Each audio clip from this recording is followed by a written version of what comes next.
The first bruise bloomed like a violet flower beneath my eye. I traced its tender edges in the bathroom mirror, wincing as my fingertips brushed against swollen skin. The fluorescent light above me flickered, casting intermittent shadows across my face, distorting my reflection into something I barely recognized. 3 days since Mike had lost his temper. 3 days of wearing concealer that never quite covered the evidence, of crafting excuses about clumsiness, of avoiding eye contact with concerned coworkers at the diner. Just a few more months, I whispered to my reflection, a few more months of double shifts, of sleeping on a lumpy mattress in a studio apartment with faulty heating, of saving every possible penny. A few more months before I could finally leave this city and start fresh somewhere Mike couldn't find me. The ancient pipes groaned as I splashed cold water on my face, careful to avoid the bruise. The chill against my skin brought momentary relief from the constant ache. I patted my face dry with a threadbare towel that smelled faintly of mildew, no matter how many times I washed it. Outside, rain pattered against my single window, creating rivulets that distorted the view of brick walls and fire escapes. The sound was soothing, almost hypnotic, like nature's own lullaby coaxing me to forget my troubles, if only for a moment. I changed into my waitress uniform, a pale blue dress that had faded after countless washes, paired with sensible shoes that did little to ease the pain of standing for 8-hour shifts. The diner was only 10 blocks away, but in this downpour, it might as well have been miles. As I stepped outside, the cold October air bit at my cheeks. I pulled my thin jacket tighter around my body, wishing I could afford something warmer. The umbrella I clutched did little against the sideways rain, and within minutes, the hem of my uniform was soaked, clinging uncomfortably to my legs. Mercer Street Diner had been my workplace for almost 2 years now. It wasn't much. Just a 24-hour establishment with sticky tabletops and the perpetual smell of coffee and grease. But the tips were decent, and the manager, Donna, didn't ask questions when I needed extra shifts or when I showed up with occasional bruises. "You're early, Emma," Donna said as I entered, shaking raindrops from my hair. Her eyes narrowed slightly as they landed on my face, but she said nothing about the bruise. Instead, she handed me a coffee pot. "Table 7 needs a refill." The morning rush passed in a blur of coffee refills, pancake stacks, and forced smiles that made my cheek ache. By noon, the diner had emptied except for a lone businessman tapping away at his laptop and an elderly couple sharing a slice of apple pie. The bell above the door chimed, and a gust of cold air swept in, carrying with it the scent of rain and expensive cologne. I was wiping down the counter and didn't look up immediately, but I felt a sudden shift in the atmosphere. A heaviness, like the air before a storm. When I finally raised my eyes, my breath caught in my throat. 2 men had entered. The first was tall and broad-shouldered, with a shaved head and eyes that scanned the diner with mechanical precision. He stood by the door like a sentinel, hands clasped in front of him, the bulge of a concealed weapon visible beneath his tailored jacket, but it was the second man who commanded my attention. He couldn't have been more than 35, with dark hair that fell in perfect waves, just brushing the collar of what was clearly a custom-made suit. His features were sharp and aristocratic. High cheekbones, a strong jaw dusted with subtle stubble, and eyes so dark they appeared almost black in the diner's dim lighting. He moved with an effortless grace that spoke of someone accustomed to power, to being watched, to being obeyed. The businessman with the laptop took one look at the newcomers and hurriedly packed his things, leaving a $20 bill for a $10 meal. The elderly couple seemed oblivious, continuing their quiet conversation over shared dessert. The dark-haired man slid into a booth by the window, while his companion remained standing, his gaze constantly sweeping the diner. I grabbed a menu and approached their table, my heart inexplicably racing. "Good afternoon," I managed, proud that my voice remained steady. "Can I get you started with something to drink?" Those dark eyes studied my face with an intensity that made me want to shrink into myself. His gaze lingered on the bruise beneath my eye, and something dangerous flashed across his features, so quickly I might have imagined it. "Coffee," he said, his voice a smooth, rich baritone that sent an involuntary shiver down my spine. "Black." I nodded and turned to leave, but his voice stopped me. "And your name?" I hesitated, debating whether to lie. Something in those eyes made me feel like he would know if I did. Emma, I answered finally. A slight smile curved his lips. Emma, he repeated, as if tasting the syllables. I'm Alessio. No last name. Just Alessio, offered with the confidence of someone who expected to be recognized by a first name alone. I brought his coffee with slightly trembling hands, aware of his eyes tracking my every movement. As I set the cup down, his fingers brushed against mine, deliberately, I was certain, sending an electric jolt through my body. Who hit you, Emma? He asked, his voice deceptively casual, as if inquiring about the weather. The question caught me completely off guard. Most people pretended not to notice, or if they did, they certainly didn't ask so directly. Heat flooded my cheeks, and I took an instinctive step backward. I fell, I said automatically, the lie I'd rehearsed countless times falling from my lips with practiced ease. Alessio's dark eyes hardened. Don't lie to me, he said softly, dangerously. It insults us both. My throat tightened with something between fear and indignation. I don't see how it's any of your business, I replied, struggling to keep my voice even. Instead of being angered by my response, he seemed almost pleased, the corner of his mouth lifting slightly. Sit, he said, gesturing to the seat opposite him. It wasn't a request. I glanced around the diner. Donna was in the back. The elderly couple was leaving, and no new customers had arrived. Still, I remained standing. I'm working. Sit, he repeated, and this time, the single word carried such weight that I found myself sliding into the booth before I could consider why I was obeying a stranger. How long have you worked here, Emma? He asked, taking a sip of his coffee, his eyes never leaving mine. 2 years, I answered cautiously. And how long has he been hitting you? I stiffened, my hands clenching into fists beneath the table.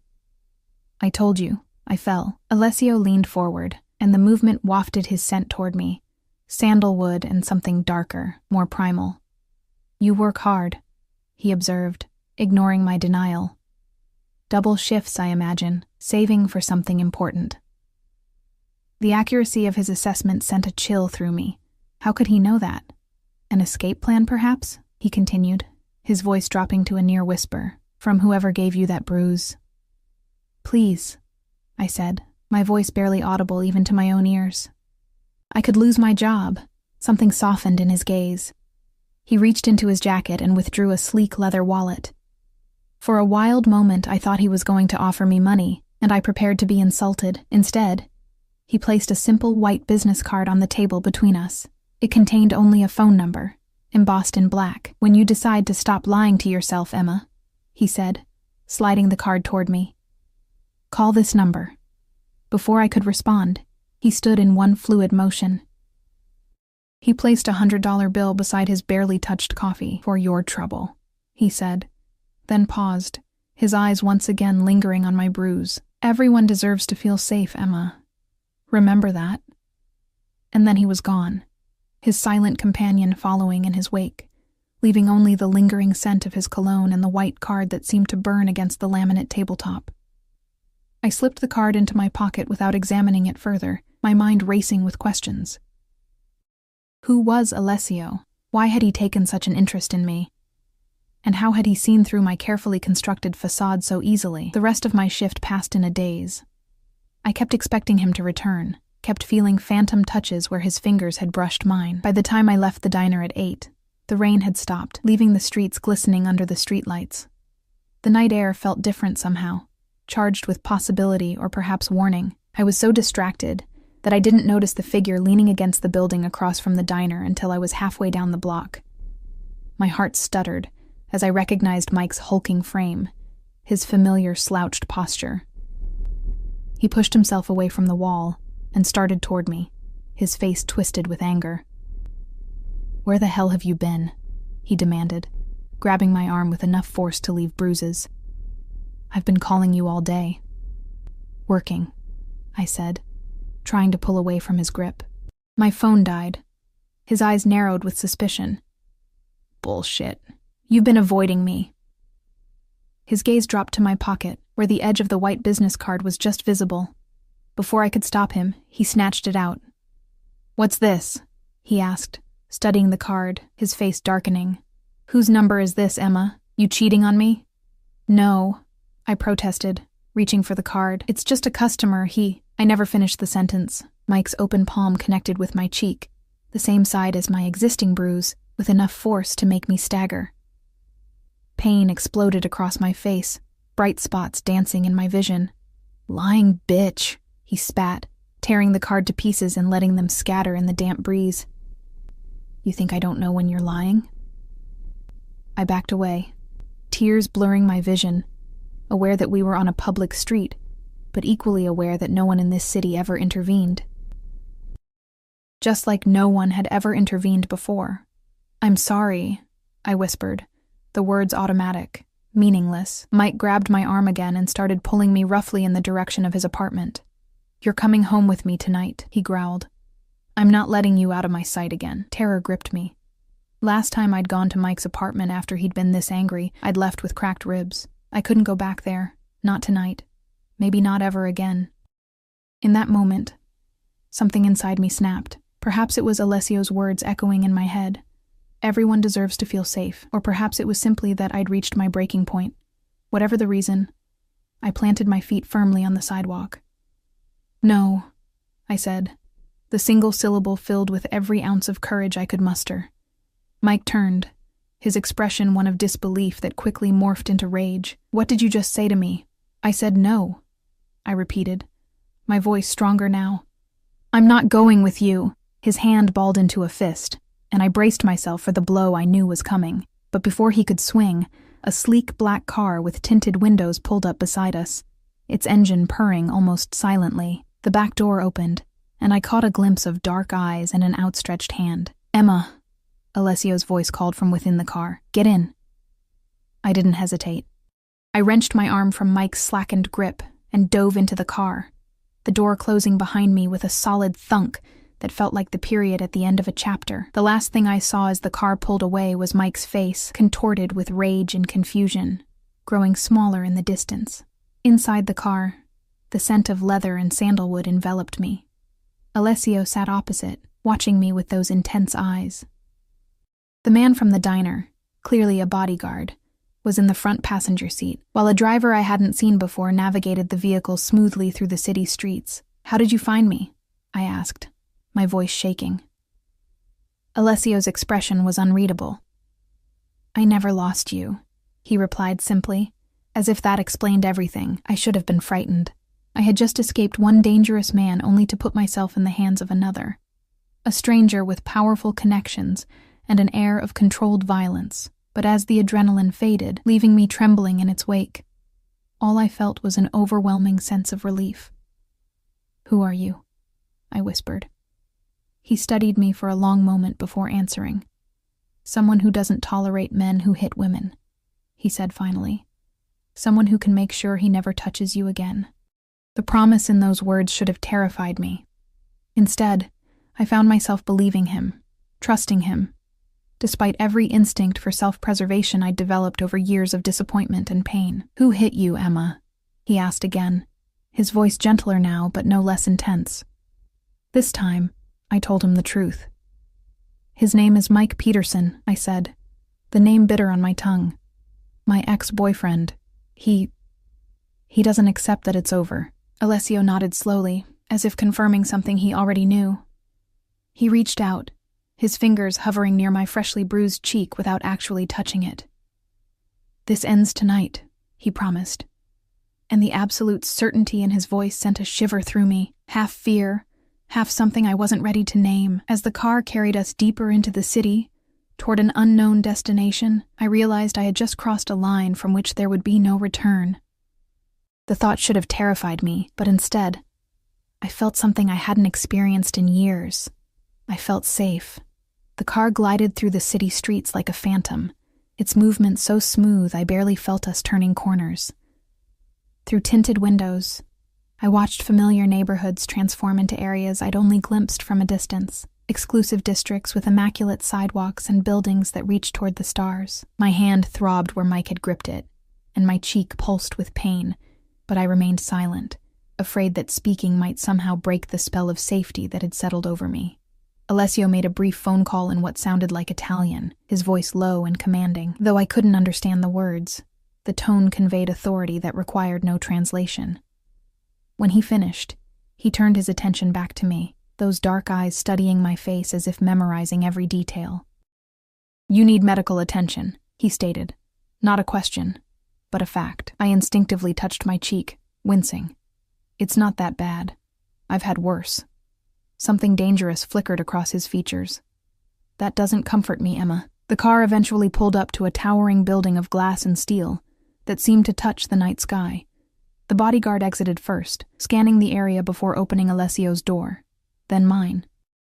As I stepped out, the cool night air kissed my skin, carrying with it the clean scent of recent rain and wealth, a distinct absence of the garbage and exhaust fumes that permeated my neighborhood. "Where are we?" I asked, my voice small against the grandeur surrounding us. "My home," Alessio replied, placing his hand lightly at the small of my back as he guided me toward the entrance. The doorman bowed his head respectfully as we passed. "Good evening, Mr. Russo." So he did have a last name, Russo. The name tickled something in my memory, but I couldn't place it.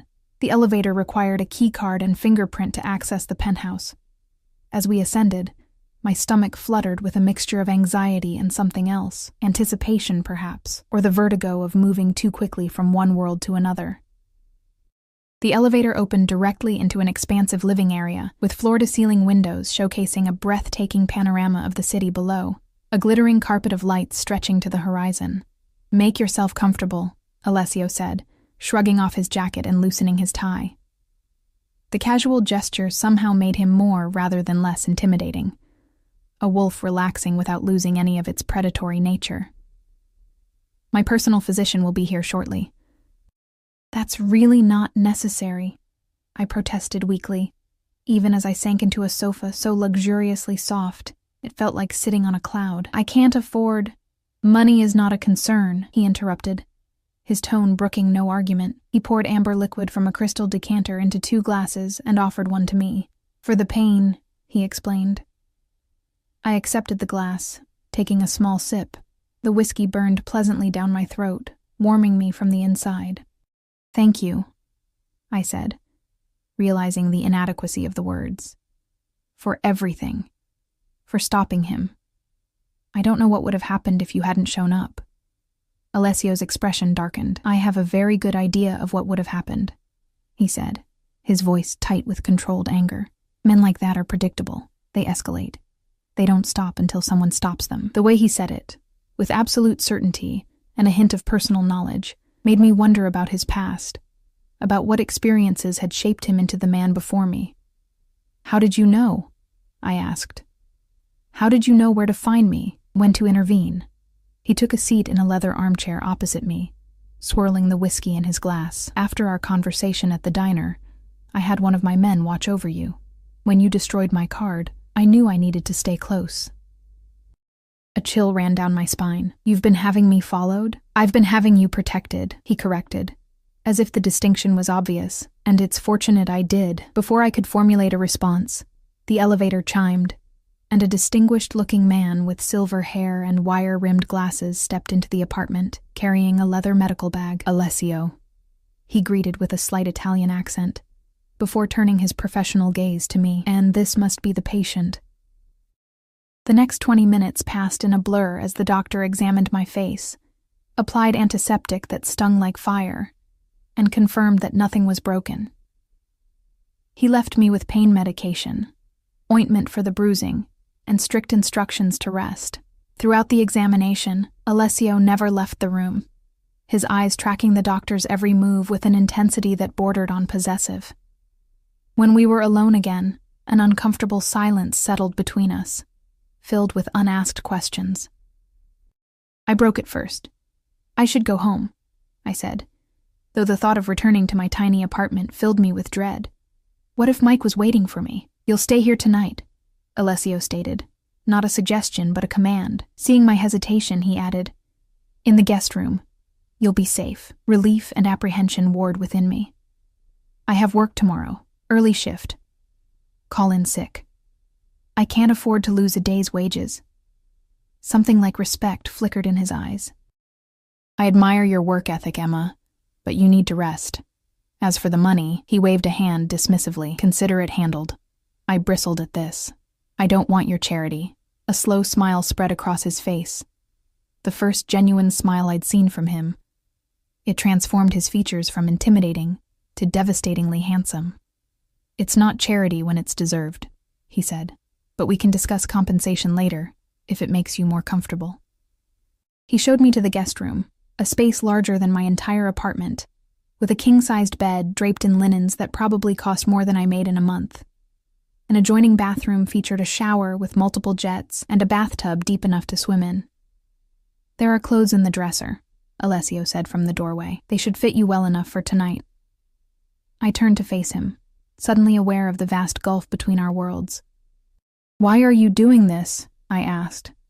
The question that had been burning in my mind since he'd first noticed my bruise at the diner. Why help a stranger? Alessio studied me for a long moment, his expression unreadable. Get some rest, Emma, he said finally. We'll talk in the morning. With that, he closed the door, leaving me alone in luxury I'd never dreamed of experiencing. I found silk pajamas in the dresser, tags still attached, that fit perfectly, raising questions I was too exhausted to contemplate. After a shower that felt like standing beneath a warm waterfall, I slipped between sheets so soft they felt like a caress against my skin. Despite the strangeness of my surroundings and the tumultuous events of the evening, sleep claimed me almost instantly. Dreams came in fractured pieces. Mike's angry face, Alessio's intense eyes, a sense of falling, of being chased, of finally being caught. I woke with a gasp, disoriented in the darkness of an unfamiliar room. For a panicked moment, I couldn't remember where I was or how I'd gotten there. Then memories of the previous night flooded back, and I collapsed against the pillows, my heart still racing. The digital clock on the nightstand read 3:17 a.m. Through the floor-to-ceiling windows, the city spread below me like a map of stars, beautiful and distant. I slipped out of bed, drawn to the view, pressing my palm against the cool glass and feeling like I was floating above the world. The sound of voices, low, urgent, drifted from beyond my door. Curious, I padded silently across the plush carpet and pressed my ear against the wood. Alessio was speaking, his voice hard with an authority I hadn't heard from him before. I want every door in this city broken down if necessary, he was saying. Find him. Tonight, another voice responded, too low for me to make out the words. I don't care about jurisdiction, Alessio replied, a dangerous edge to his tone. This is personal now. He touched what's mine. What's mine? The possessive declaration sent a shiver through me. Half thrill, half warning. I barely knew this man, yet here I was in his home, under his protection, and apparently, in his mind, under his claim. I should have been frightened, or at least indignant. Instead, a treacherous warmth spread through me at the thought of being considered precious enough to protect, to claim, to avenge. The voices moved away, and I returned to bed, my mind spinning with questions. Who exactly was Alessio Russo? What kind of man commanded such power and loyalty that he could order every door in the city broken down? And what did it mean for me to be caught in his orbit? Morning arrived with golden light streaming through windows I'd forgotten to cover. For a moment, I lay perfectly still, savoring the comfort of the bed and the quiet luxury surrounding me. My cheek still ached, but the sharp pain had dulled to a persistent throb. The events of the previous night felt dreamlike, too fantastical to have actually happened. A soft knock at the door pulled me from my thoughts. I sat up, pulling the sheets around me. Yes? The door opened slightly, and a woman with a sleek bob and professional attire peered in. Good morning, Ms. Bennett. Mr. Russo asked me to check if you're awake. Breakfast is ready whenever you'd like to join him. I blinked in surprise, both at the formal address and at the realization that Alessio knew my last name, something I hadn't shared with him. Thank you, I managed. I'll be out shortly. She nodded and closed the door, leaving me to wonder who she was. An employee? A girlfriend? The thought brought an unexpected pang of jealousy that I immediately chastised myself for. What right did I have to feel possessive over a man I'd just met? In the dresser, I found not only more pajamas, but an entire wardrobe of women's clothing in approximately my size. Jeans, blouses, dresses, even underwear with tags still attached. The selection was tasteful and expensive, making me wonder if Alessio regularly kept women's clothing on hand for overnight guests. The thought left a bitter taste in my mouth. I settled on jeans and a simple cream sweater that felt softer against my skin than anything I'd ever owned. In the bathroom, I examined my face in the mirror. The bruising had spread, painting my cheekbone in shades of purple and blue that no amount of concealer could hide. I did what I could with the makeup I found in the drawer, another unsettling reminder that perhaps I wasn't the first woman to need sanctuary here. When I finally emerged from the guest room, I followed the scent of coffee to a spacious kitchen where Alessio sat at a marble island, reading something on a tablet. He looked up as I entered, his eyes sweeping over me in a way that felt like a physical touch. "Good morning," he said, setting aside the tablet. "How did you sleep?" "Better than I have in months," I admitted, taking the seat across from him. A spread of breakfast foods that wouldn't have been out of place in a 5-star hotel lay between us. Pastries, fruit, eggs, smoked salmon. "Your face looks worse," he observed, his expression hardening as he studied my bruise. "It always looks worse the next day," I said without thinking, then regretted the words when his jaw tightened. "Has he been arrested before?" Alessio asked, pouring coffee into a mug and sliding it toward me. "For assaulting you or anyone else?" I wrapped my fingers around the warm mug, drawing comfort from its heat. "I called the police once about 6 months ago. He was gone by the time they arrived. They took a report, but nothing came of it. Said they couldn't do anything without evidence or witnesses." Alessio's expression remained neutral, but something dangerous lurked in his eyes. "And you stayed with him after that?" "No," I said firmly, wanting him to understand. "I left him that night, but he kept finding me, showing up at work, at my apartment. I changed my number 3 times, but he always gets it somehow. I've been saving to move out of state, somewhere he can't find me. And in the meantime, you endure his violence," Alessio said. Not a question, but a statement of fact. I looked down at my coffee. I try to avoid him, but yes, sometimes there's no escape. "There's always an escape, Emma," he said softly. "You just need the right resources." A chime sounded, and Alessio checked his phone, his expression shifting to one of grim satisfaction. "Excuse me for a moment," he said, rising from his seat. "Help yourself to breakfast." He stepped into the adjacent room, leaving the door ajar. Though I knew I shouldn't eavesdrop, I couldn't help but strain to hear his conversation. "You have him?" A pause. "Good. No police involvement. Bring him to the warehouse. I want to handle this personally." My blood turned to ice. Those words, spoken with such casual menace, confirmed what I had suspected, but tried to ignore. Alessio Russo was dangerous, perhaps more dangerous than Mike had ever been. When he returned, his expression was composed, but there was an energy about him, a tightly coiled readiness that reminded me of a predator preparing to strike. "Is everything okay?" I asked, my voice steadier than I felt. "Everything is perfect," he replied, a cold smile playing at his lips. "In fact, I have some good news. Your problem has been located."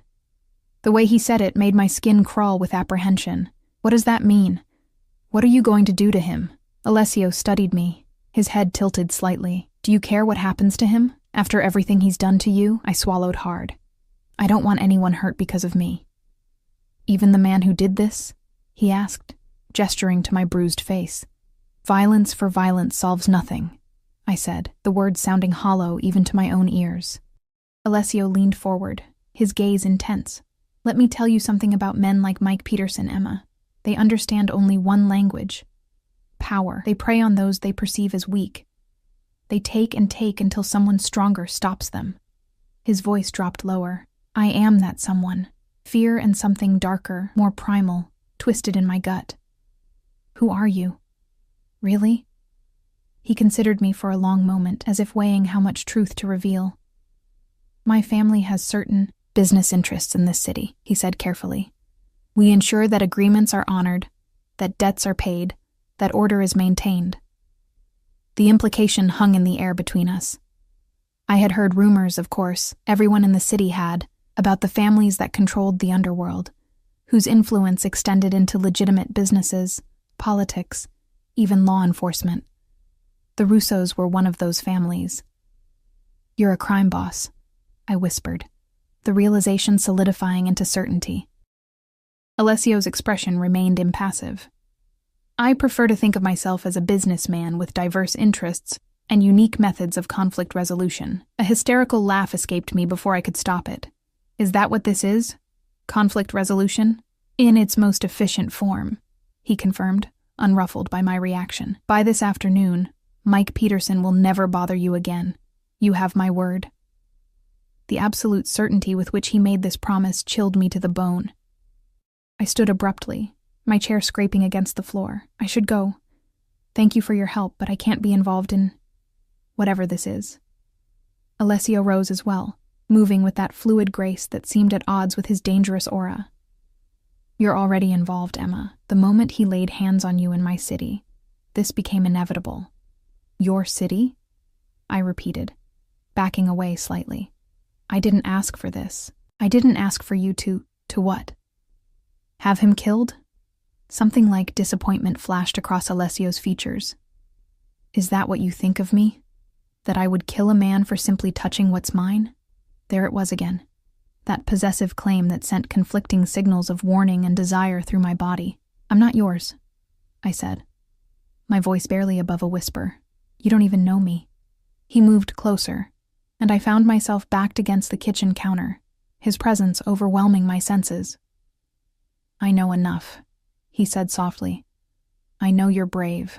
I know you're a survivor. I know you deserve better than what life has given you so far." His hand reached up, fingers hovering near my bruised cheek without touching it. "And I know that from the moment I saw you in that diner, I couldn't look away." His proximity made it hard to think, to breathe. Alessio radiated heat and danger and something magnetic that pulled at me despite every warning bell sounding in my mind. The rational part of my brain screamed that I should run, that I'd escaped one violent man only to fall into the orbit of another, potentially more dangerous one. But another part, a part I was afraid to examine too closely, whispered that with Alessio, I felt seen in a way I never had before. "What do you want from me?" I asked, my voice barely audible even in the kitchen's perfect stillness. His dark eyes searched mine, looking for something I wasn't sure I could give. "First," he said, finally stepping back and giving me space to breathe, "I want you to trust me." A bitter laugh escaped me. "Trust you? I don't even know you. Everything about this," I gestured around the luxurious penthouse, "is completely foreign to me. And what little I do know suggests you're involved in things I've spent my whole life avoiding." Alessio's expression remained unreadable as he leaned against the opposite counter, creating distance between us that felt both like relief and loss. "Fair enough," he conceded. "Ask me anything. I'll tell you the truth." The offer hung between us, tempting and terrifying. There were so many questions burning in my mind, but I wasn't sure I wanted the answers. Knowledge was its own kind of danger. "Did you really have every door in the city broken down looking for Mike?" I asked finally, remembering the fragment of conversation I'd overheard. A ghost of a smile touched his lips. "Not quite every door, but enough. I have people throughout the city. When I give an order, it gets done." "And what exactly are you planning to do with him now that you've found him?" Alessio studied me for a long moment. "Do you really want to know? Did I?" The question echoed in my mind. Part of me wanted Mike to suffer, as he'd made me suffer. Part of me recoiled at the thought of being responsible for whatever fate Alessio had planned for him. But ignorance wouldn't absolve me of complicity. "Yes," I said, lifting my chin despite the fear coiling in my stomach. "I want to know." Alessio nodded, as if my answer had confirmed something important. "I'm going to make sure he understands the consequences of his actions," he said carefully. "I'm going to ensure he never comes near you again. But I'm not going to kill him, if that's what you're afraid of." Relief washed through me, quickly followed by skepticism. "Just like that?" You'll rough him up and he'll leave me alone forever? It's not that simple. It is when you have resources, Alessio replied. Men like Mike respond to power and fear. I have plenty of both to spare. Before I could respond, a discreet knock sounded at the door to the kitchen. The woman with the sleek bob from earlier entered, her expression professionally blank. Excuse me, Mr. Russo, but Mr. Conti is on the line. He says it's urgent. Alessio's jaw tightened imperceptibly. Tell him I'll call back. He insisted, sir. He mentioned the situation at the docks. A flash of annoyance crossed Alessio's features, but he nodded. I'll take it in my office. Make sure Ms. Bennett has everything she needs. As he left, the woman, clearly some sort of assistant, turned to me with a polite smile that didn't quite reach her eyes. Is there anything I can get for you, Ms. Bennett? Actually, I was hoping to leave, I said, gathering my courage. Could you call me a cab? Her smile remained fixed. I'm afraid Mr. Russo has instructed that you remain here for your safety. He shouldn't be long. The polite phrasing didn't disguise the truth. I was effectively being held, if not quite against my will, then certainly without my explicit consent. A cold feeling settled in the pit of my stomach. I see, I replied, forcing myself to remain calm. Then I'd like to go back to the guest room if that's all right. Of course. She gestured toward the hallway. Please let me know if you need anything else. Back in the guest room, I paced anxiously, trying to make sense of my situation. I was in the penthouse of a man who had all but admitted to being a crime boss. A man who had ordered the city turned upside down to find my abuser. A man who clearly had some sort of claim on me that I didn't fully understand. The rational course of action would be to leave as soon as possible, to grab my belongings and run far from both Mike and Alessio. But where would I go? My apartment wasn't safe. I had no family to turn to, no friends close enough to shelter me. And the money I'd saved, while substantial, wouldn't last long if I had to start over completely without a job or references. A light knock at the door interrupted my spiraling thoughts. Come in, I called, expecting the assistant again. Instead, Alessio entered, his expression troubled. I apologize for the interruption, he said, closing the door behind him. Business sometimes requires immediate attention. Am I a prisoner here? I asked directly, tired of dancing around the truth. Surprise flickered across his features. Of course not. Why would you think that? Your assistant made it clear I'm not to leave. Alessio frowned. Sophia is overzealous in her interpretation of my instructions. I asked her to ensure you were comfortable and had everything you needed while I was gone. You're free to leave anytime you wish. He paused, his expression softening. Though I hope you'll choose to stay, at least until we've resolved your situation. The sincerity in his voice made me want to believe him, but doubt lingered. And what exactly is my situation, as you see it? Alessio moved further into the room, maintaining a respectful distance. You're being stalked and assaulted by a man who doesn't respect your boundaries or your safety. You're working multiple jobs to save enough money to escape. You don't have anyone to turn to for protection. His eyes held mine steadily. How am I doing so far? The accuracy of his assessment stung. What do you propose, then? Let me help you, he said simply. Stay here while I ensure Mike Peterson is no longer a threat. Let me offer you the protection you deserve. And what do you get out of this arrangement? I asked, because nothing in life came for free. I'd learned that lesson painfully and repeatedly. Alessio's lips curved in a smile that was both charming and predatory. Your company for now. The rest, we'll see. The implication hung in the air between us, neither acknowledged nor denied. He wanted me. That much was clear from the heat in his gaze when it traveled over me. But there was something else too, something possessive and protective that went beyond mere physical attraction. I need time to think, I said finally. He nodded. Take all the time you need. In the meantime, there's someone I'd like you to meet. He gestured toward the door, if you're willing. Curiosity overcame my hesitation. Who? Someone who might help you understand my world a little better. I followed him out of the guest room, through the expansive living area, and into what appeared to be a home office. A woman waited there, perhaps in her late 50s, elegant in a tailored suit with silver streaking through her dark hair. She stood when we entered, her eyes, so similar to Alessio's, assessing me with keen intelligence. "Emma, this is my mother, Sophia Russo," Alessio said, a note of warmth in his voice I hadn't heard before. "Mama, this is Emma Bennett." "So you're the girl who's caused such a stir," Sophia said, her Italian accent more pronounced than her son's. She approached me, taking my hands in hers. "My son has turned the city upside down for you." I felt heat rise to my cheeks, painfully aware of my bruised face and borrowed clothes. "I didn't ask him to," I said, then winced at how ungrateful it sounded. To my surprise, Sophia laughed, a warm, genuine sound. "Of course you didn't. My son has always done exactly as he pleases." She released my hands and touched my bruised cheek with gentle fingers. "This man who hurt you, he'll never touch you again. The Russo family protects its own." "I'm not," I began, but she waved away my protest. "You're here, aren't you?" she said, as if that settled the matter. "Alessio, leave us." I wished to speak with Emma alone. Something passed between mother and son. A silent communication I couldn't decipher. After a moment, Alessio nodded. "Don't frighten her, Mama," he said, a hint of amusement in his voice before he left, closing the door behind him. Sophia gestured to the sitting area near the window. "Come, let's talk." I followed her, perching on the edge of a leather chair while she settled gracefully onto the sofa opposite. "Mrs. Russo." "Sophia, please," she interrupted.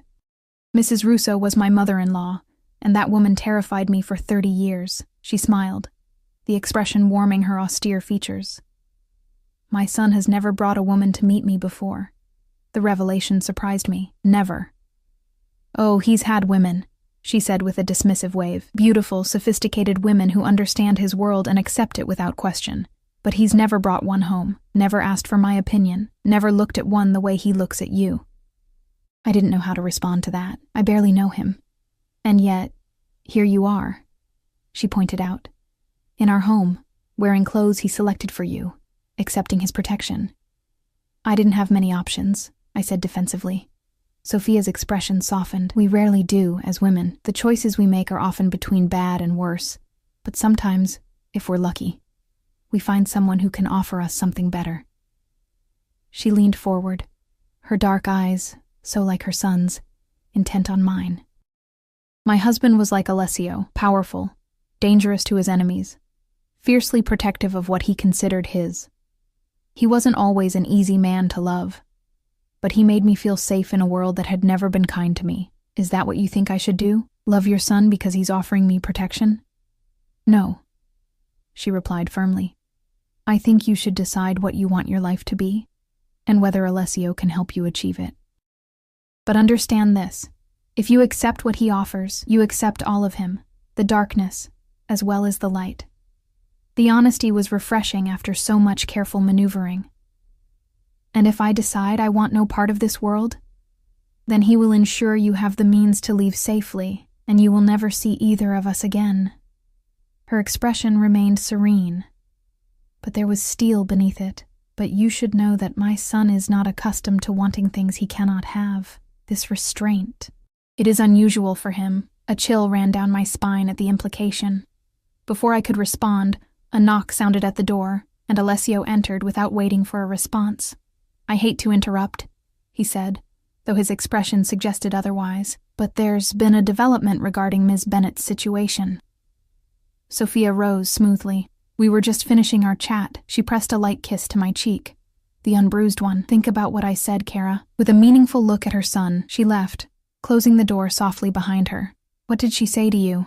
Alessio asked, his tone casual but his eyes watchful. "She was honest about what accepting your help would mean," I replied carefully. A ghost of a smile touched his lips. "My mother has never believed in softening difficult truths." He moved to sit in the chair Sophia had vacated. "Mike Peterson has been dealt with." My heart stuttered in my chest. "What does that mean? What did you do to him?"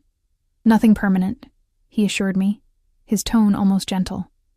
"But he understands now that you are under my protection. He won't bother you again, just like that?" I couldn't keep the skepticism from my voice. Just like that, Alessio confirmed. He's also been persuaded to leave the city. Tonight. I've arranged a job for him in a small town about 2,000 miles away. If he values his continued health, he'll take it and never return. The relief that washed through me was so intense it left me dizzy.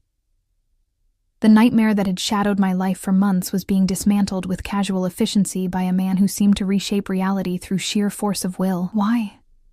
I whispered, asking the question that had burned in me since he first noticed my bruise in the diner. Why go to such lengths for a stranger? Alessio's expression turned contemplative. When I saw you in that diner, trying so hard to hide your pain, to keep going despite what had been done to you, something in me responded. I've known women who suffered at the hands of men who claimed to love them.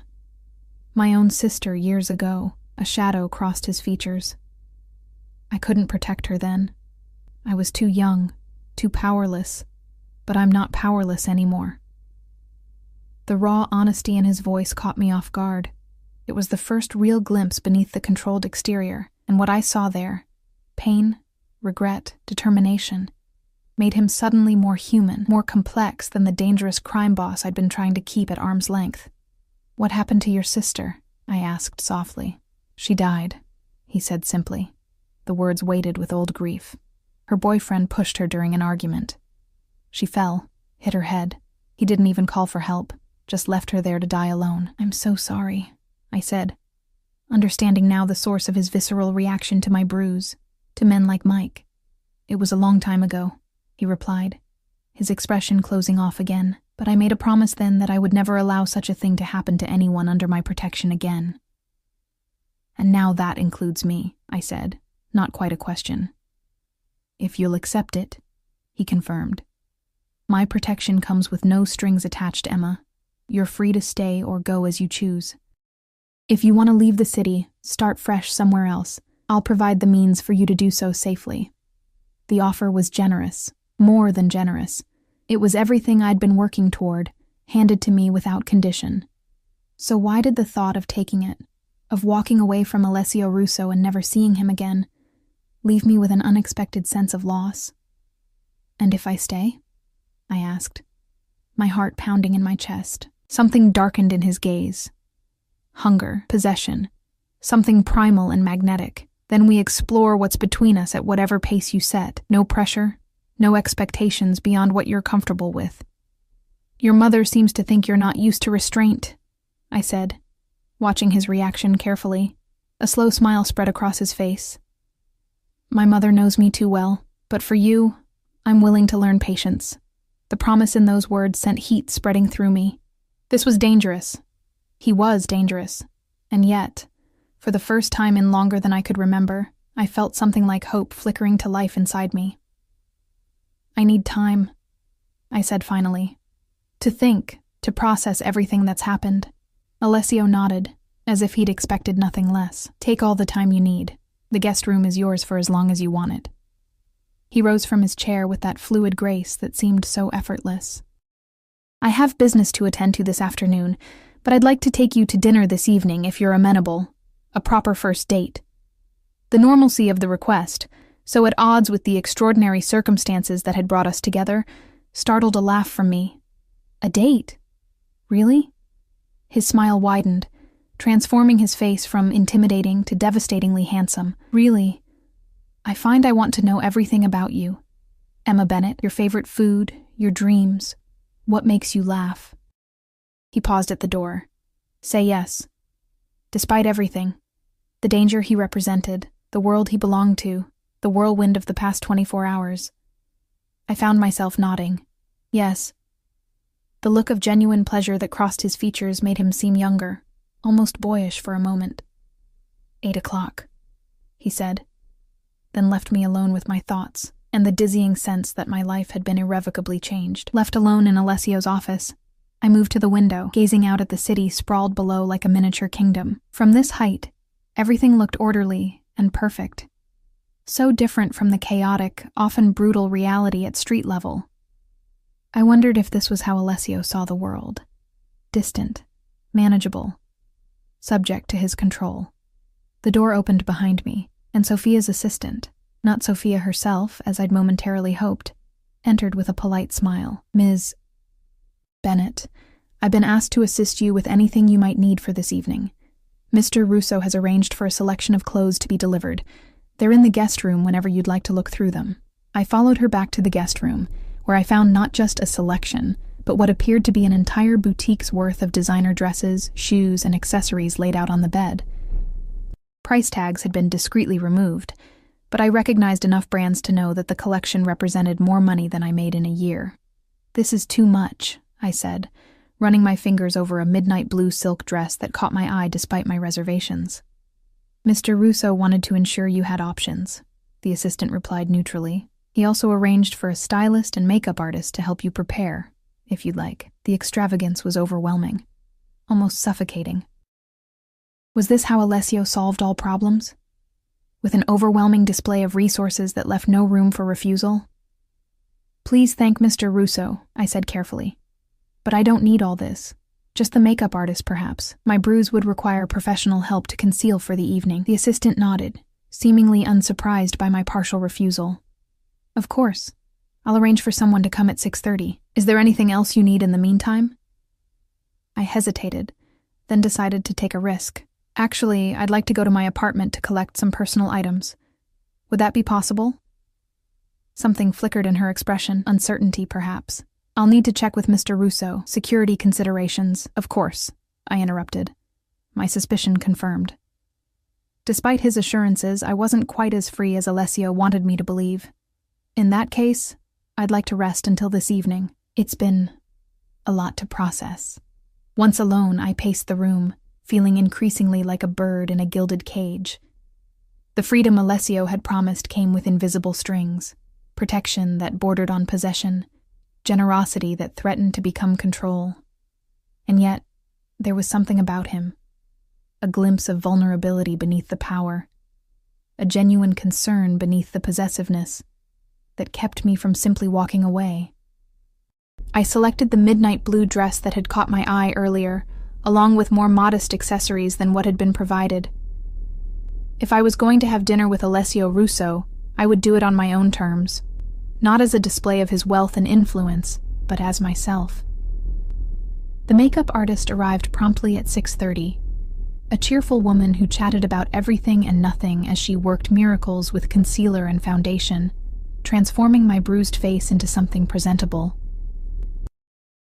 By the time she finished, only the faintest shadow remained visible beneath expertly applied makeup. "Mr. Russo has excellent taste," she commented as I slipped into the blue dress.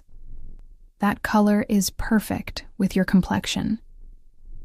I studied my reflection in the full-length mirror, barely recognizing the elegant woman staring back at me.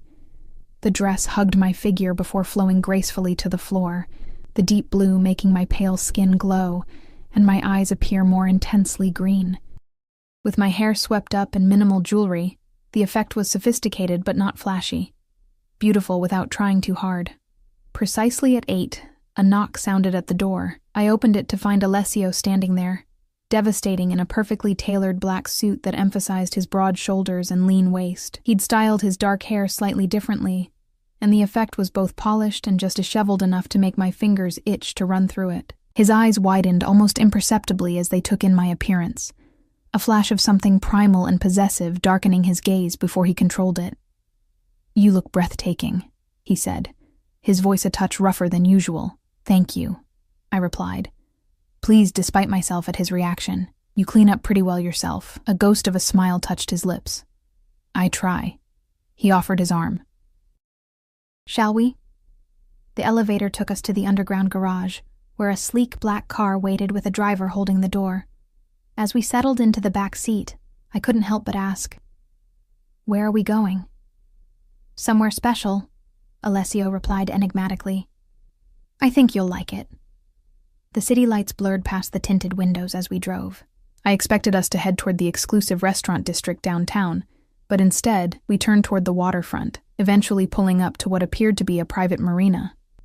"This isn't a restaurant," I observed as Alessio helped me from the car. "No," he agreed, guiding me toward the pier where a stunning yacht was docked, its white exterior gleaming under the moonlight. I thought we might enjoy more privacy for our first date.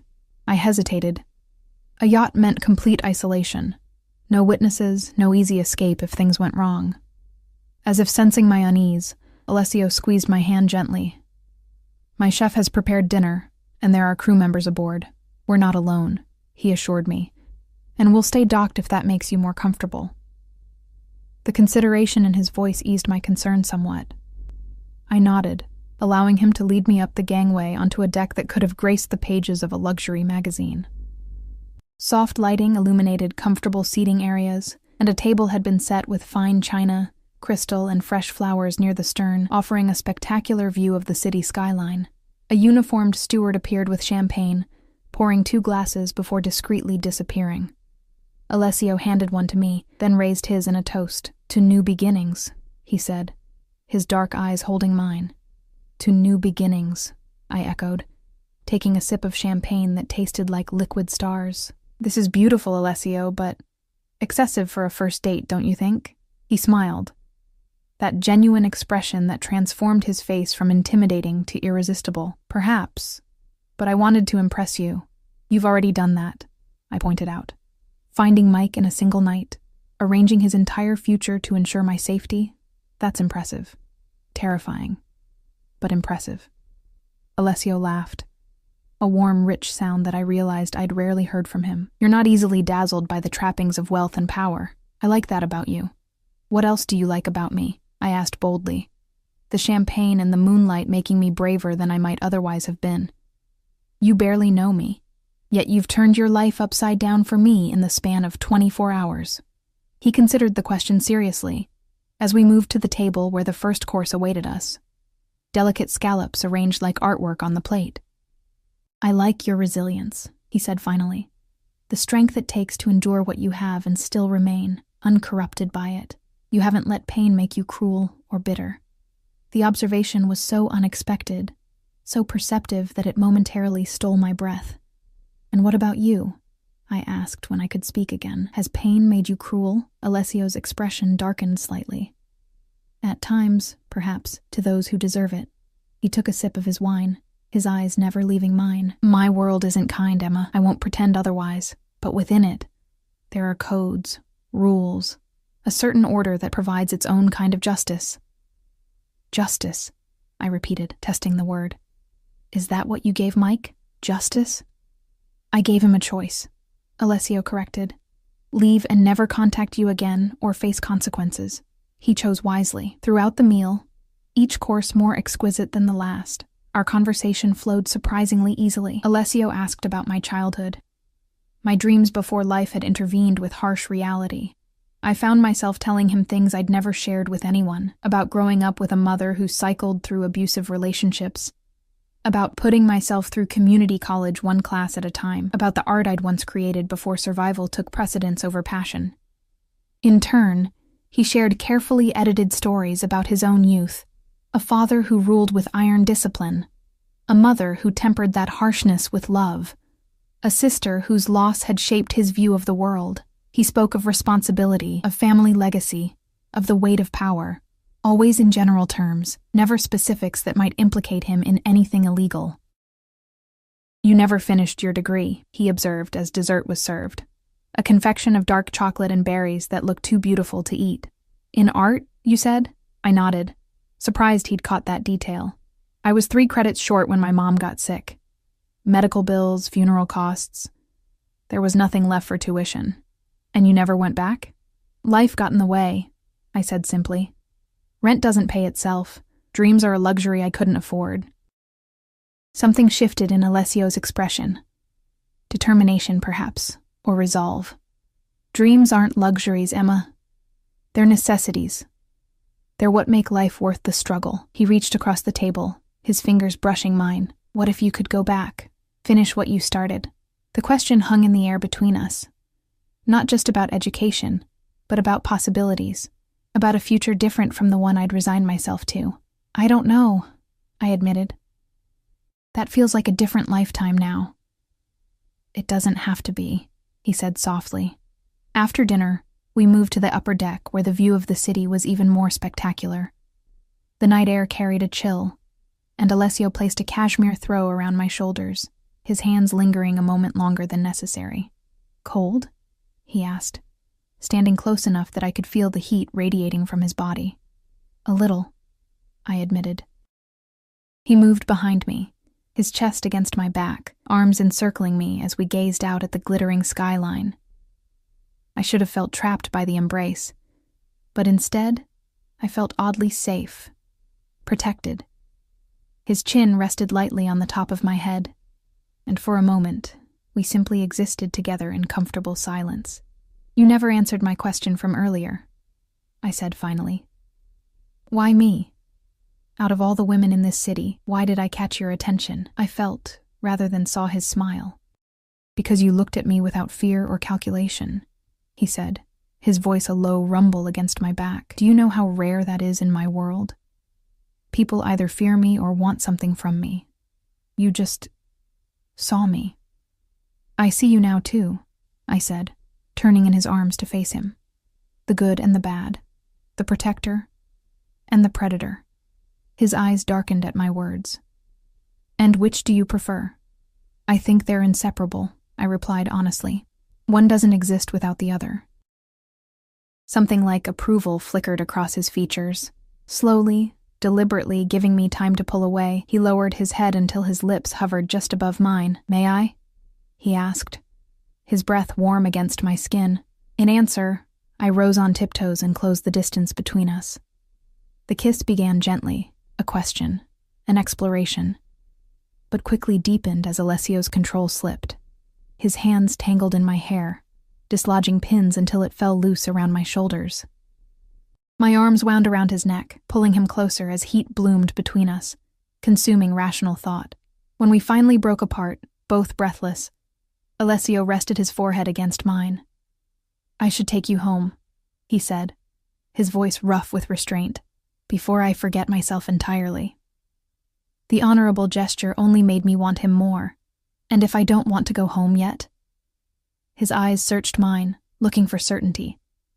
"Emma, I want there to be no doubt in your mind, no regrets tomorrow." The consideration touched me deeply. This man, who commanded such power, who could take whatever he wanted, was giving me complete control over what happened between us. "Take me back to the penthouse," I said softly. "We'll decide there."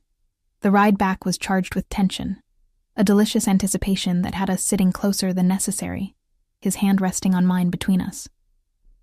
In the elevator to the penthouse, Alessio maintained a careful distance, though his eyes never left mine. Once inside, he offered me a nightcap, which I declined. "I want to be clear-headed tonight," I explained, watching his eyes darken at the implication.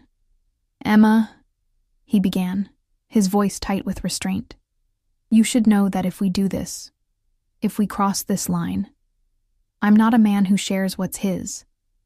I'm possessive, protective. Some would say controlling. It's in my nature, in my blood." "Are you warning me away?" I asked, moving closer to him. "I'm being honest about who I am," he replied. "I want you to choose with your eyes open." I reached up to touch his face, feeling the slight roughness of stubble beneath my fingers. "I see you, Alessio Russo, the darkness and the light, and I'm still here." With a groan that sounded like surrender, he pulled me against him, his mouth claiming mine in a kiss that burned away the last of my doubts. I melted into him, giving myself over to sensation as his hands traced the contours of my body through the silk of my dress. "Bedroom," I gasped when his lips moved to my neck, sending shivers of pleasure down my spine. He lifted me effortlessly, carrying me down the hallway not to the guest room I'd occupied, but to the master suite, a spacious sanctuary dominated by a massive bed. As he laid me gently on the dark sheets, I had a fleeting thought that this was a point of no return. After tonight, nothing would ever be the same. And as Alessio's body covered mine, as we lost ourselves in each other, I found I didn't care. For the first time in years, I wasn't thinking about escape or survival. I was fully present in the moment, alive in every cell, burning with a passion I'd thought long extinguished. Later, as we lay tangled in sheets in each other, Alessio traced lazy patterns on my bare back. "Stay with me," he murmured against my hair. Not just tonight. Always. The request should have terrified me. It was too soon, too fast, too intense. But in the warm cocoon of his embrace, it felt right. Inevitable, even. What would that mean? I asked, propping myself up on one elbow to see his face. Being with you? His expression was more open, more vulnerable than I'd ever seen it. It means protection, security, never having to struggle or fear again. It means a life of comfort, of possibilities. His hand cupped my cheek gently. It means being mine, Emma, completely. And in return? I pressed. What do I give you? Loyalty, he said immediately. Discretion. Understanding of certain aspects of my business that can't be discussed outside these walls. His thumb brushed my lower lip. And this. Your heart. Your body. Your truth. No masks between us. No lies. It was a seductive offer. A life beyond my wildest dreams in exchange for loving a dangerous man. But I wasn't naive enough to think it would be simple. Your world is violent, Alessio. Would I have to become violent too, to survive in it? He shook his head. You would be separate from that part of my life. Protected from it. His eyes held mine intently. I would never ask you to compromise who you are, Emma. Your goodness, your compassion, they are what draw me to you. Why would I want to change that? I laid my head on his chest, listening to the steady beat of his heart as I considered his words. There were 1,000 reasons to say no, to walk away while I still could. But there was one overwhelming reason to stay. For the first time in my life, I felt truly seen, truly valued, truly protected. Yes, I whispered against his skin. I'll stay. The word had barely left my lips when the peaceful moment was shattered by a sharp knock at the bedroom door. Alessio tensed beneath me, instantly alert. What is it? He called, his voice shifting back to the commanding tone I'd first heard from him. Sorry to disturb you, boss, came a male voice. One of his security team, I guessed. There's been an incident at the warehouse. Conti says it can't wait. Alessio cursed under his breath, then kissed my forehead. I have to deal with this. Wait here. He rose fluidly from the bed, pulling on clothes with efficient movements. I watched him transform before my eyes, from the passionate lover of moments ago to the controlled, dangerous man I'd first met. It was a sobering reminder of the duality I was accepting. Will you be long? I asked, drawing the sheet around me. I'll try not to be, he said, buttoning his shirt. Sleep if you can. I'll be back before morning. After he left, I lay awake in his massive bed, my body still humming with pleasure but my mind racing with questions. What had I just committed to? A relationship with a man I barely knew. A man whose business involved things I deliberately hadn't asked about. A man who had ordered every door in the city broken down to find the person who had hurt me. It was madness by any rational standard. And yet, I couldn't bring myself to regret it. For the first time in years, I felt something like hope for the future. A future where I wasn't always running, always afraid, always alone. Sleep eventually claimed me. But it was restless, filled with fragments of dreams where Mike's angry face morphed into shadowy figures, where doors splintered under violent blows, where Alessio stood in the center of chaos, his expression cold and remote. I woke to early morning light filtering through partially drawn curtains and an empty space beside me. The sheets on Alessio's side of the bed were cool to the touch. He hadn't returned. A flicker of worry ignited in my chest as I slipped from the bed, wrapping myself in a silk robe I found hanging in the adjoining bathroom. The penthouse was eerily quiet as I padded through it, searching for any sign of Alessio or the household staff. In the kitchen, I found a note in elegant handwriting. Emma. Business required my immediate attention. Make yourself at home. I'll return as soon as possible. A. The brevity was concerning after the intensity of last night's connection. Had he already regretted asking me to stay? Or was this simply the reality of being involved with a man like Alessio Russo? Unexpected absences, cryptic notes, waiting for his return. I made myself coffee and carried it to the floor-to-ceiling windows, watching the city come alive below. From this height, everything seemed orderly and peaceful, but I knew better now. Beneath the gleaming surface of skyscrapers and carefully maintained parks lurked a shadow world of power struggles and violence. Alessio's world. Could I really live in that world, even at its edges? The question haunted me as minutes stretched into hours with no word from him. By mid-afternoon, restlessness drove me to explore the penthouse more thoroughly. I found a home gym, a library filled with books in multiple languages, and finally, a studio tucked away in a corner room, an art studio, complete with easels, canvases, and every supply an artist could dream of. It was pristine, unused, as if someone had created the perfect space but never worked in it. My fingers itched to touch the brushes, to squeeze paint onto a palette, to lose myself in creation as I hadn't done in years. I was standing before a blank canvas, imagining the possibilities, when a voice behind me made me jump. "It's yours," Alessio said, leaning against the doorframe. He looked exhausted, shadows beneath his eyes, and a tightness around his mouth that spoke of stress and too little sleep. "If you want it." "When did you have time to do this?" I asked, gesturing around the studio. "I made a call this morning," he replied with a small shrug, as if conjuring a fully equipped art studio overnight was nothing remarkable. "You mentioned your art was something you'd lost. I thought perhaps you might want to find it again." The gesture was so thoughtful, so perfectly aligned with a dream I'd almost forgotten, that tears sprang to my eyes. Alessio. He crossed the room in 3 strides, pulling me into his arms.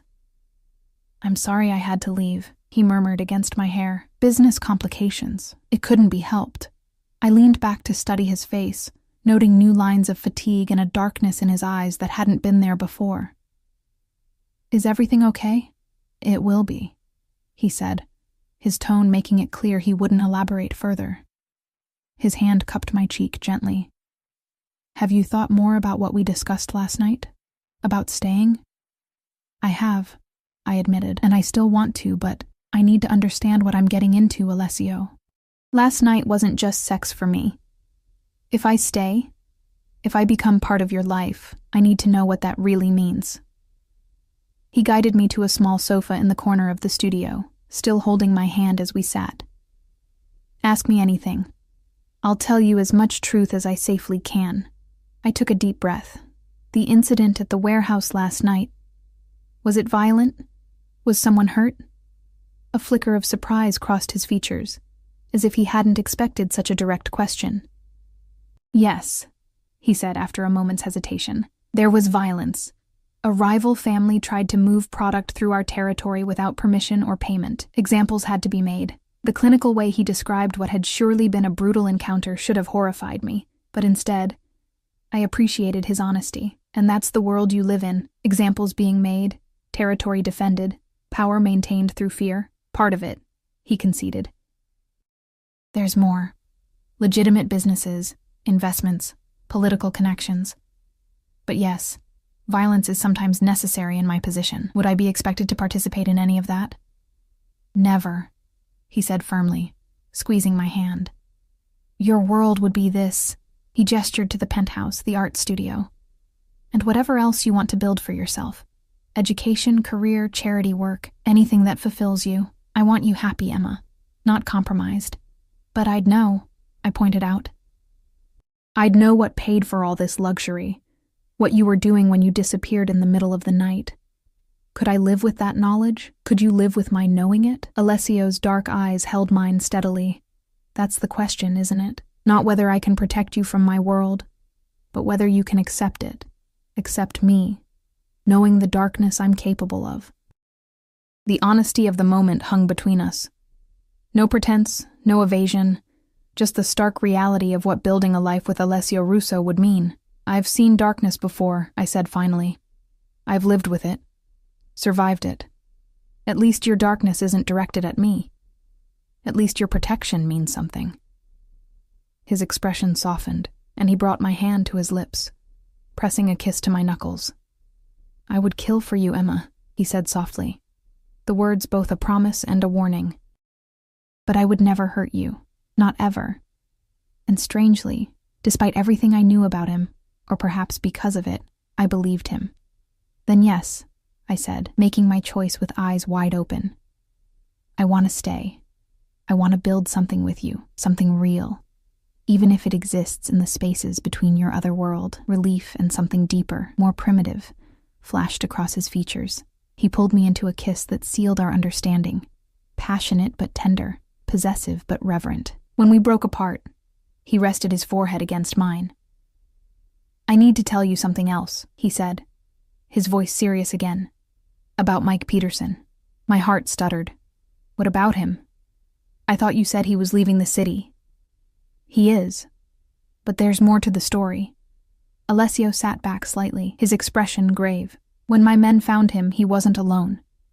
He was with a man named Thomas Reeves. Does that name mean anything to you?" I frowned, searching my memory.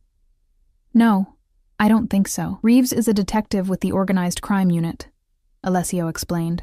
"Peterson was feeding him information. About you, about me, about our meeting at the diner. He thought if he could get me arrested, he could get you back." Cold fear washed through me. "Is that why you had to leave last night, because of this detective?" Alessio nodded. "Reeves has been trying to build a case against my family for years. Using you, using my interest in you, was an opportunity he couldn't resist." "What happens now?" I asked, my mind racing with implications. "Will I be questioned? Are you in danger of arrest?" A small, confident smile touched Alessio's lips. "Detective Reeves had an unfortunate accident last night. He fell down a flight of stairs, broke both legs. He'll be on medical leave for at least 6 months. By the time he returns, evidence will have disappeared, witnesses will have forgotten what they saw, and his superiors will have strongly encouraged him to pursue other cases." The casual way he described what had clearly been an orchestrated attack should have terrified me. Instead, I felt a complicated mix of relief and complicity. "And Mike?" "On a plane to Alaska as we speak," Alessio replied, with a very clear understanding that if he ever contacts you or returns to this city, his next accident will be permanent. I should have been horrified by the implicit threat, by how easily Alessio wielded violence as a tool, but all I felt was a profound sense of safety, the certainty that no one would ever hurt me again as long as I was his. "Thank you," I said simply, knowing the words were inadequate, but meaning them nonetheless. Alessio brushed a strand of hair from my face, his touch gentle despite the violence he was capable of. "I protect what's mine, Emma, always." The weeks that followed established a new rhythm to my life, one of luxury and freedom I'd never known before. I left my apartment and my job at the diner, accepting the financial support Alessio offered while I completed my degree in art. The studio became my sanctuary, a place where I could create without worrying about paying rent or buying groceries. Alessio kept his promise, shielding me from the darker aspects of his business. He never took calls in my presence that might expose me to dangerous knowledge, never discussed operations or territory or rivals unless I specifically asked. When he had to leave unexpectedly, he simply said, "Business," and I didn't press for details. Sophia became an unexpected ally, teaching me to navigate the complex social world of the Russo family and their associates. "Never ask direct questions in public," she advised one afternoon over tea. "Observe, listen, remember, but don't probe. Knowledge is both protection and liability in our world." I absorbed her lessons, learning the delicate balance of knowing enough to be safe, but not enough to be dangerous. As the months passed, I found myself settling into a role I'd never imagined. Part artist, part student, part consort to one of the most powerful men in the city. The bruise Mike had left faded completely, along with the memory of fear that had been my constant companion for so long. In its place grew something I hadn't expected: contentment, purpose, and a love for Alessio that deepened with each day, encompassing both the gentle man who held me through the night and the dangerous one who commanded an empire from the shadows. One evening, nearly 6 months after that fateful day in the diner, Alessio led me to the rooftop garden of the penthouse, where dinner had been set up under the stars. Candles flickered in the gentle breeze, and a small orchestra played softly in the background. "What's the occasion?" I asked as he held my chair. 6 months, he said, pouring champagne into crystal flutes. "Since you changed my life," I laughed softly. "I think you have that backward. You're the one who changed everything for me." "We changed each other," he countered, reaching across the table to take my hand. "I was existing before you, Emma, just moving through each day, handling business, accumulating power and wealth, because that's what was expected of me. You made me live again, made me want more than just control and respect. The raw honesty in his voice moved me deeply. This was the Alessio only I got to see. Vulnerable, reflective, capable of a tenderness few would believe him capable of. "I have something for you," he said, reaching into his pocket and placing a small velvet box on the table between us. My heart stuttered in my chest. "Alessio." "Open it," he urged softly. Inside lay not a ring, as I had half expected, but a key. Simple, golden, obviously significant. "What is this for?" I asked, lifting it carefully. "Our future," he replied. "A house on the coast. Private, secure, with a studio overlooking the ocean. A place that can be just ours, away from business, away from the city. A sanctuary." Tears pricked my eyes at the thoughtfulness of the gift. Not just the house itself, but what it represented.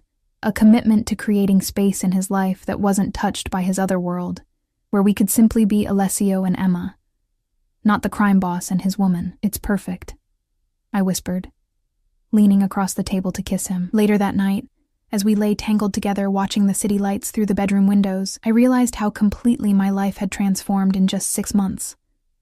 From a waitress with a bruised face hiding from an abusive ex, to a woman who moved confidently through a world of power and danger, protected by the most feared man in the city. "No regrets," Alessio murmured against my hair, as if reading my thoughts. I turned to face him, tracing the lines of his face with my fingertips.